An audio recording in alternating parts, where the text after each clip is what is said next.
Gisusi sa Mandawi City LGU ang ilang mga posibleng opsyon kung asa gayud dadun ang mga basura sa dakbayan.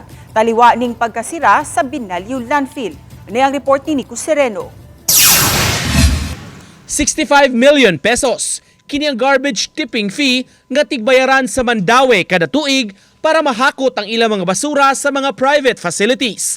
Apan tungod sa nahitabo sa Binalyo Landfill, na bag-o kini kay nakikontrata una ang syudad sa private hauler para moasikaso sa pagkakaron.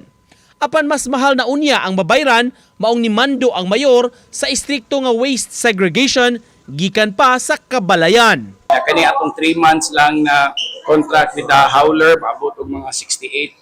So, good, lisod good ba? Lisod kayo ni siya, ingnanin na cost. We want to cut cost, pero mutanaw sa ta o kaning long-term solution. Sa meeting tali sa mga barangay officials, usa kini sa gihisgutan nga gipaninguhang tumanon bisan sa mga tagbalay para kaminosan ang volume sa mga basurang mahakot ug malabay kay nabahig naman ug nalain depende sa klase. We incentivize katong mo follow gyud sa kanang strict segregation.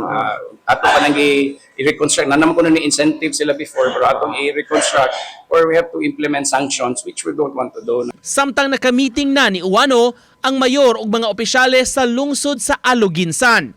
Mitanyag ang LGU para maoy disposal site sa mga basura sa Mandawi.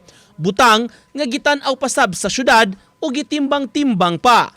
Karong adlaw mi-inspeksyon usab ang mayor ug uban nga mga department heads sa waste to energy system nga gihimo sa Naga City.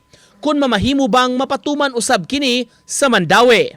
Nag-invite mo sa ni Mayor Balchong among tan-awon kanilang waste to energy na plant dito sa Naga. We're considering this as well. No, naman tayo area katong sa MGLP, ang ilang kinahanglan kuno dito mga 1.5 hectares man needed to put up a waste to energy na planta. Nico Sereno, Balitang Bisdak.